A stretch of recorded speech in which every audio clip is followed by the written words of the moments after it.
So thank you very much. There is the disruptor stage, so I'm sorry I am disrupting your lunch, because if it is as good as yesterday's, you're going to put in lots of calories, because I definitely need to go for a run after this convention. So I just wanted to introduce myself. My name is Michelle Armstrong from Trust Your Supplier. Surprisingly, it says it on the board.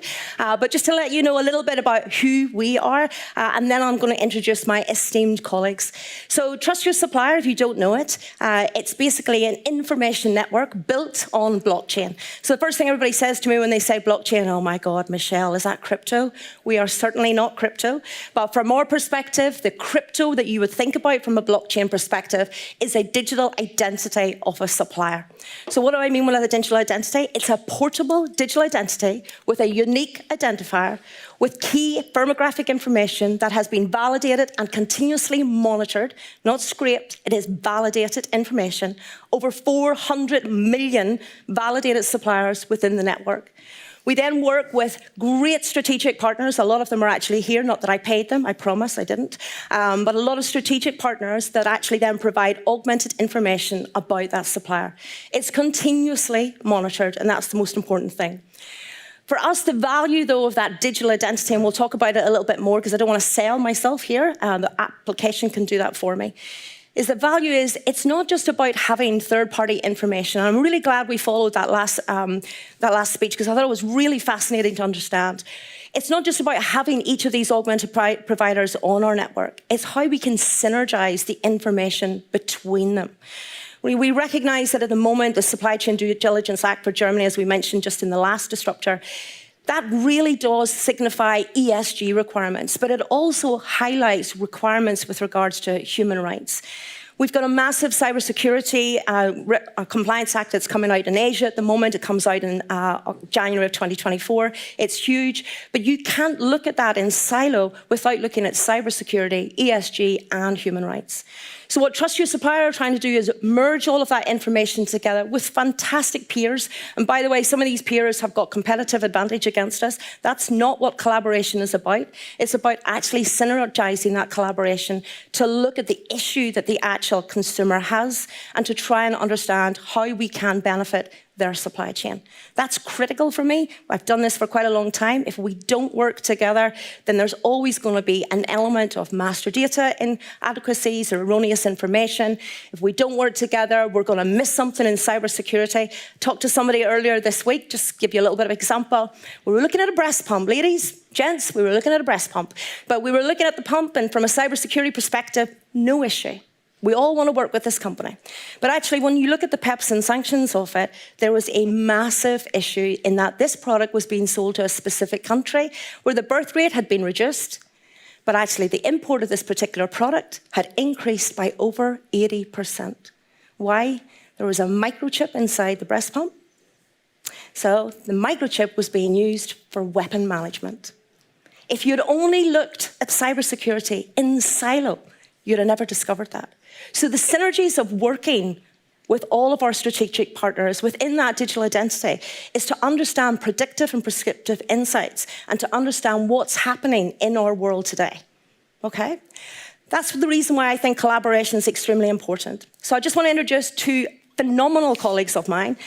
We first of all have Dermot from BT. BT are one of our advisory boards. From a Trust Your Supplier perspective, we would not have been anywhere without them. They are our senior advisory board. They direct us in where we need to go within the landscape of the industry today.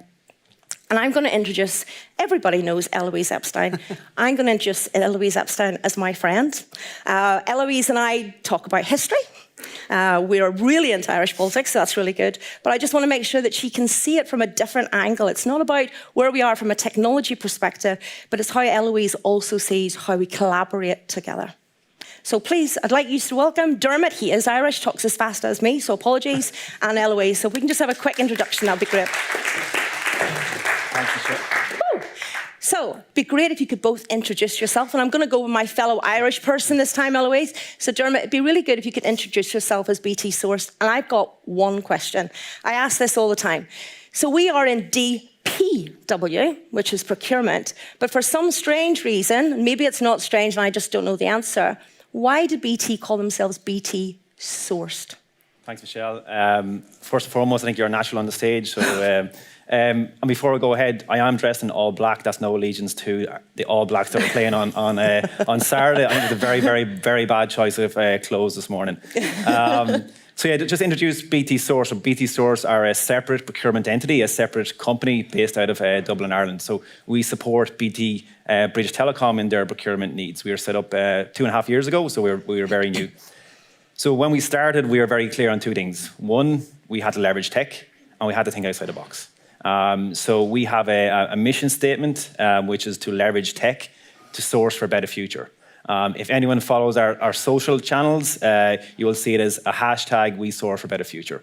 So you might see it and just looked over and forgotten about it. That is very important to us. And I'll break that down because to answer your question, we felt obviously the word procurement didn't bring forward our mission statement as well as it could. So let's break that down. So the hashtag is essentially the digital native aspect.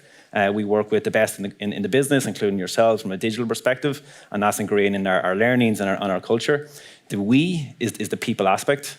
So the trust we have in our people, the innovative people we have, the diversity. So we have 25, 26 nationalities in Dublin alone. So which is amazing. The source is the sourcing aspect of our products and services for British Telecom to connect for good.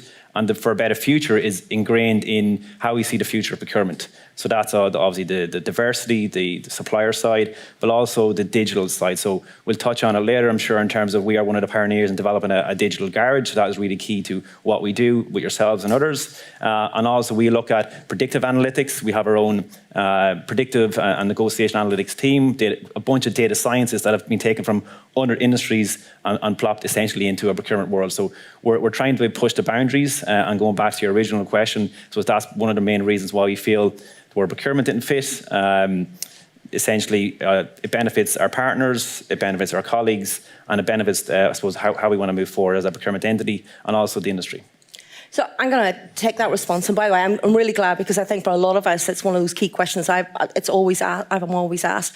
Eloise, from your perspective, right? So if we think about how, we've answered that question and the fact that we do need all these synergies with all of these other augmented providers, integration providers, do you think procurement needs to be remarketed?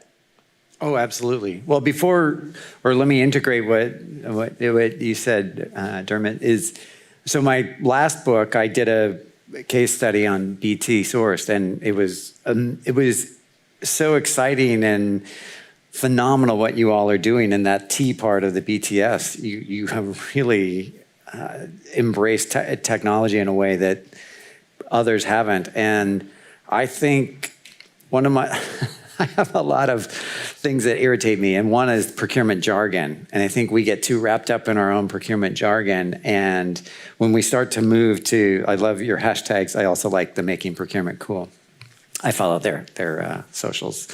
And I think that really resonates in that we just have to get beyond, we have to get out of our own way, because the business understands nothing about procurement, but we just kind of lob just a bunch of jargon at them. So. Yeah, and I think that's really important because I think as well from a BT perspective, getting that transparency, working towards digital, identification, making sure our suppliers actually understand the benefit of the application and what it is that BT are doing, why they're doing it.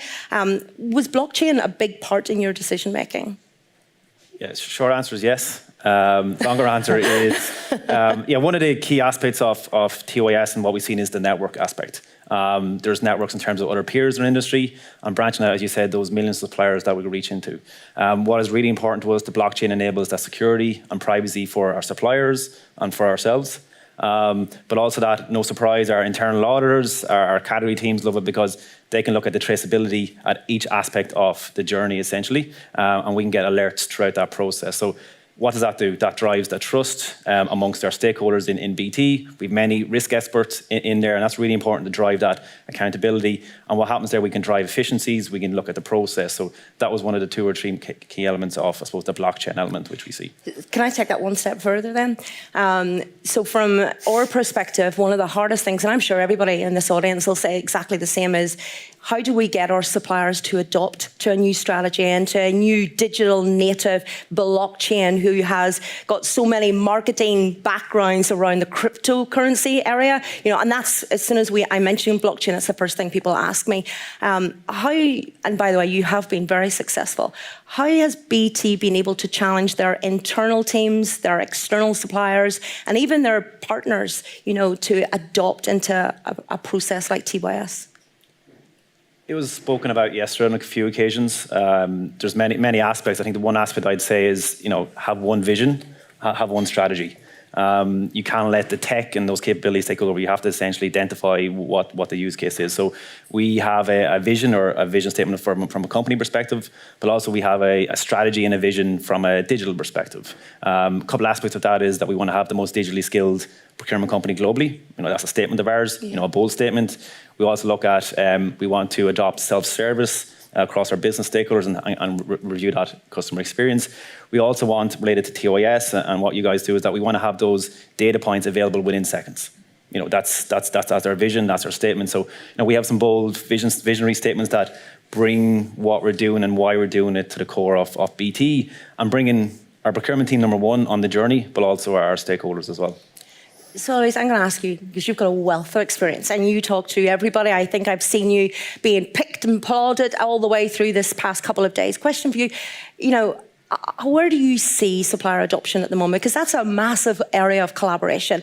We need to make sure that not only my buyer is happy with me, my strategic partners see the benefit of actually joining us and providing business value to buyers, but it's not going to work unless the suppliers actually go, yeah, I'll join. What do you see, or where do you see the industry going with that? Well, I think it's one of the great embarrassments of our profession, and we have several embarrassments, is that we make it so hard for suppliers to transact. And I have I've written a whole thing about supplier experience management. It's the drum I beat all the time. And I'll give you a great example.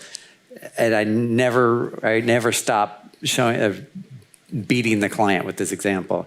I was invited to an RFP. It was Kearney, and for some reason they invited me. And so the first thing I did and I'll just say it was an Ariba sourcing event, or an event run Ariba. So I click on the link, and the first thing it asked me to do, it shows me 23 entities of Kearney. A.T. Kearney Inc., Kearney, blah, blah, blah. And I took a screenshot, and I never miss an opportunity to point this out to the client, that we won the work, actually. But I was like, how do I know which of the 23 Kearneys? I don't know. I don't think anybody at Kearney knows. So I just click randomly, because I don't know what's going to happen. So, first of all, we have to, if we're, what the client is, they have to clean this up. That's their job. And that shows me that they don't care about suppliers. They don't care about us and probably the other firms that were responding to this RFP.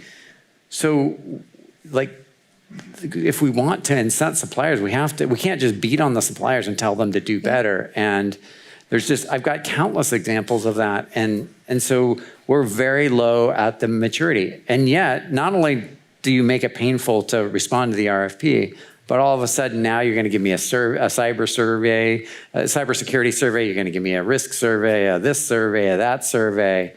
It's just and I look at the last thing you want to do is send me a survey, because the first thing I'm going to do is rip it apart and write about it on LinkedIn or in a book. Oh God, we better remember that, everybody. Yeah. Note it. You can send it to my colleagues, but don't send it to me, because it will incense me. And so that's my point, is that why are we doing this work? It's just frustrating the supply. So and I'm glad you said that, because you and I have had this conversation many times. So we think that the most important element of TYS is the suppliers. And by the way, we're a supplier. I mean, TYS is a supplier on the application. You're a supplier. And in fact, Kearney's a supplier on TYS. And the one thing I always talk about when I'm talking to customers is, you need to get your firmographics right. You need to get your buyers right. That's great. But the supplier goes, yeah, but you're still going to ask me the same information that all of these other solutions are asking me. Okay, so where do you see, we're talking about this digital identity, this wallet, where a supplier has a portable wallet with a unique identifier that they can take to any application, that not only is there firmographic information, but it's how ESG they are, how cybersecurity they are, what's their sanctions, and it's continuously being updated. Where do you see that vision going? So I'm 100% a big, huge believer in the digital wallet concept. I think that's the future. Because why am I going to spend the time for that one client, it was a pharma client, why am I going to go there and fix all of Carney's data, only to have to go to another pharma client and input it there, and then when I go to a high-tech client and fix it there. And we could have, I used to talk about the LinkedIn for suppliers. You go one place and it would be a syndicated network. But I actually have evolved to realize that we as the supplier need to own our data. And if I'm going to transact, I'm going to give you all that data you could possibly want as a token, and then it will expire when our contract expires, because I don't want you using my data once we're done, we're no longer in partnership. And too often, this is especially true for the source-to-pay platforms, they double dip. They charge the client to use the software, and then they charge for the insights that makes use of my data as the supplier. And so eventually, so I argue that suppliers should own their data. They should be compensated for their data, and by controlling it, they can pull it back at any time.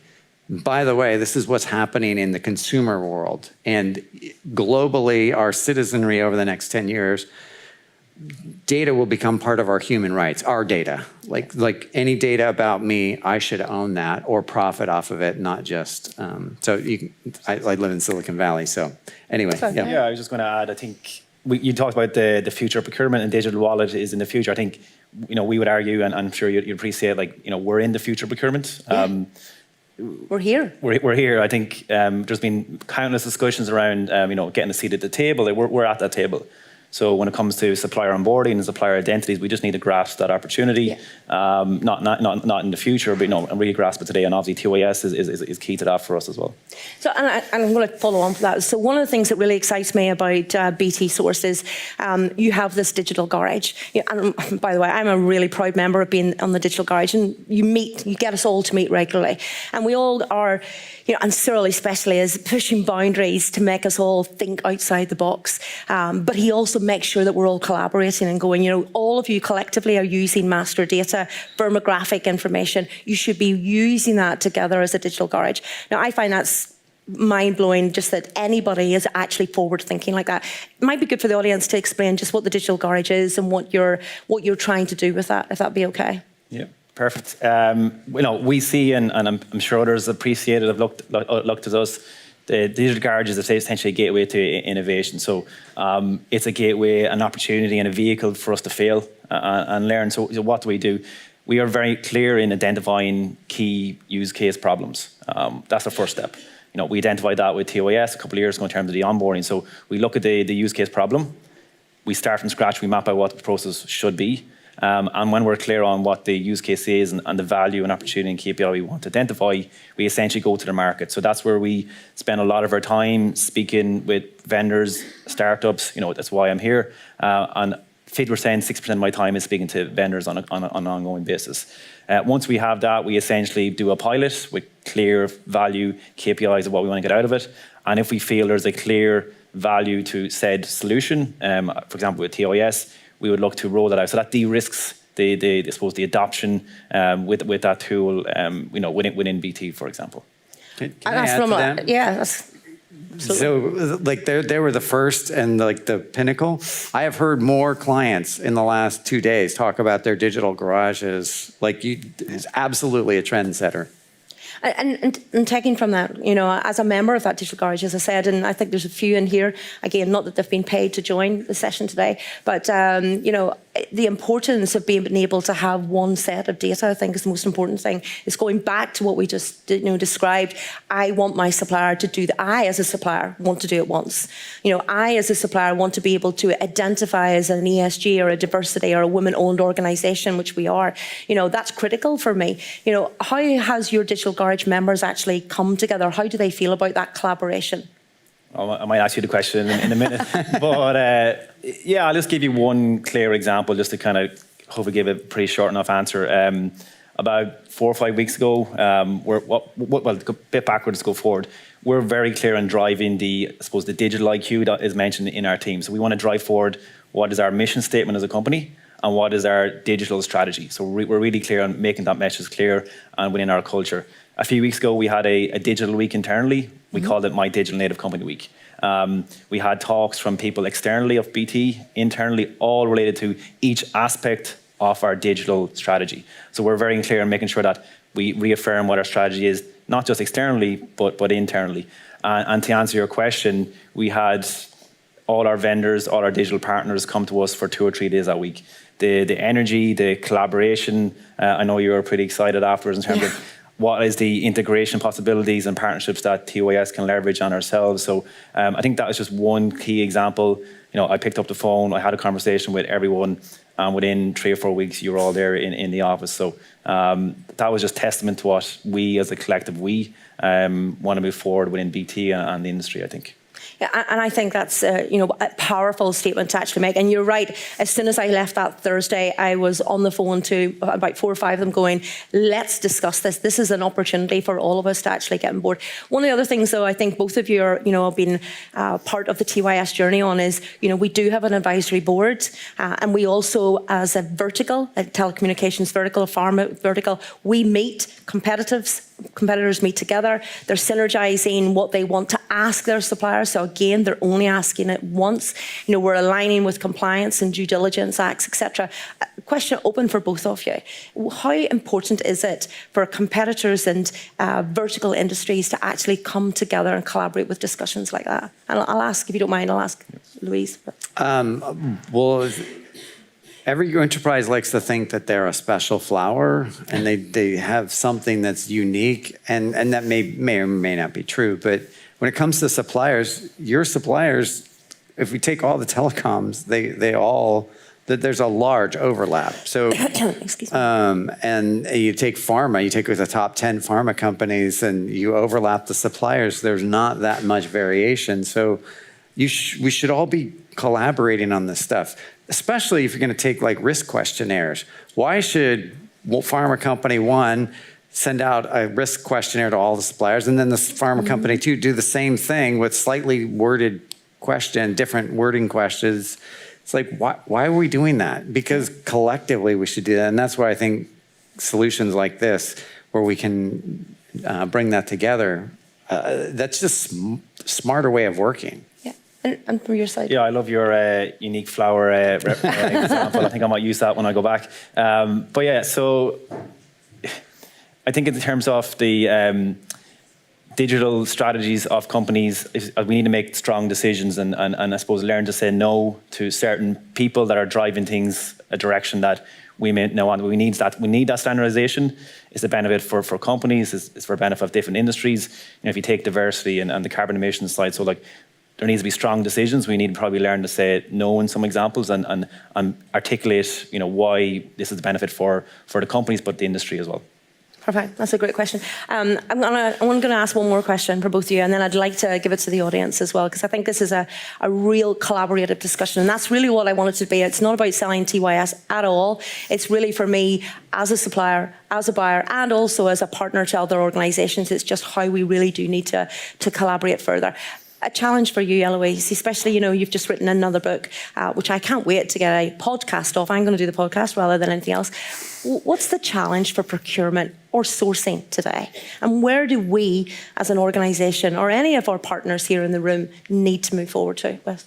I think the challenge, and this is why I like BTS so much, is the people. It's and specifically the digital competency. And I was stalking them when you were doing that week. It's like, wow, look at that. Because, and it gets to the concepts I was talking earlier. We have to be able to, well, let me just pause for a second. Everybody gets to take the journey. I believe everybody can take the journey. There's a bus or a train going to the destination, to the North Star. I want to give everybody a ticket. Now, not everybody's going to take the ticket. Not everybody's going to get on the bus. But we should all have the opportunity, and there's plenty of work to go around. And I think the biggest thing is upskilling the people, especially around digital tools. All right. And Dermot? Yeah, just looking at the clock, I totally agree. It's the talent. It's being clear what is the skills we want in our job descriptions. Yeah. That allows us to develop our learning plans as well, and then hopefully we'll receive results in, I suppose, the adoption of the tools. So totally agree. It's not an easy task. Obviously, the retention aspect is really key. I think we're in an employee-centric market today, so employers don't have as much skin in the game as maybe in years gone by. So that's really important. I think I'm going to add my note on that, and that's great because, we all talk about AI, and it is a massive buzzword as AML, but we also need to think of HI as well, and, what is that human element to it? Where is their role? How do they integrate and collaborate within the network? And that's something that's, for me, is a challenge, because everybody's saying, Michelle, you got to have AI. Well, yeah, AI is really good, but you've got to synergize that AI with actually the problem, and that probably comes from the human element as well. I'd really like to open it. I hope you can see the opportunities there are with collaboration. For me, it's extremely important that we discuss and we have open dialogue and conversation, and I certainly want to have that with everybody here today. I'd love to know if anybody's got any questions, preferably not for me, but preferably for one of those two. Yeah, perfect. I think there's a mic just coming here. Now, remember what I said, it's not for me. Oh, You go there. So I have that's quite loud. All right. I have a question to Diarmuid. I'm a big fan of distributed ledger technology, and there are always these hypes and ups and downs, and probably sometimes in all these kinds of blockchain discussions, people are quite reluctant to jump on the bandwagon and on the train, especially maybe after the last FTX scandals. So how do you really convince your suppliers, and what kind of systems are on your backbone in terms of interoperability? Because probably we have Ethereum, we have the Bitcoin blockchain, some other quite well-established technologies are out there. So what is maybe the carrot that you are using to get everybody on the bandwagon? Do you want me to answer that one? No, I suppose. For us, it's multifold. I think if I just look back where we were a couple of years ago, we found it hard to actually articulate how long it took to actually onboard our suppliers. That's how bad it was. That is not good for BT in terms of how we want to do business. It disrupts our business, but also disrupts, to your point, why suppliers should work and can work with a company like BT, which is a huge company. So to your question, I think the sale is essentially the seamless integration and adoption within BT, but also that timeline to work for BT is obviously going to be shortened. I think in our case, we went from months, we're in 1 or 2 weeks now. Yeah, we want to push that further. And I'll answer that question coming from that blockchain. And I know we're on time, and it's like the Oscar Awards, so I can see the time going down here. Give me 3 more minutes. So one of the questions I'd answer on that is, and I'm going back to collaboration, it's making sure that the supplier sees the opportunity for them as well. You shouldn't build any network, in my humble opinion, no network should be built unless you're looking at value proposition for everybody that touches that network environment. So if you can explain why there is value in a network within a blockchain, that's when it's going to be successful. Sorry, one more question coming from that side. Quick, because I've ran out of time, and he's looking at me with a finger in the air. I'll try and speak very quickly. Yeah. Obviously, a lot of what you've talked about here is collaboration in terms of the consumer. So in this case, BT Source collaborating with their suppliers. But to be able to make this easier, the different vendors that create the networks that BT Source use to collaborate with their suppliers presumably all need to communicate and have... You're never going to get different companies have the same roadmap because they're different companies, but they have to be moving in vaguely the same direction. How do you do that with separate entities with different goals? Sometimes, although everyone's friends in BT Garage, you might be competing in different areas. How do you actually bring that together? So I'm going to answer it, and then I'm going to let Eloise, because DPW is a great example, right? So in DPW, most of the time, there's probably more vendors than there is actually people who's looking to purchase the products.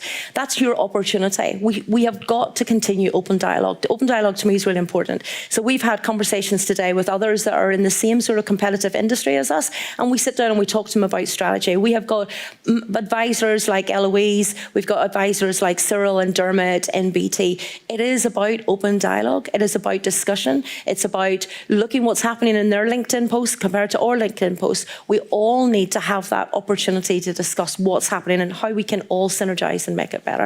And I'll let you finish that. I'll try to end on an optimistic note because I'm not sure everybody survives just long term because there's a lot out there, and I think eventually there has to be one record. If there's not one record, and whoever owns that record owns it, and so. But I do think collaboration is a big key, and I'm very big on open sharing, open data, and I think that makes all of us better. So. Yeah. So I am not going to disrupt the stage much longer. I did promise I'd do some Irish dancing, but I'm not because I think that would just make you all get very frightened and run away really quickly. I want you to go and have a really nice lunch, but I want to do one takeaway from it. So we keep talking about collaboration. I've made a lot of friends this week, whether that's because I've been dancing with them or going out for a glass of wine or giving a hug or we're talking about history or we're talking about strategic development.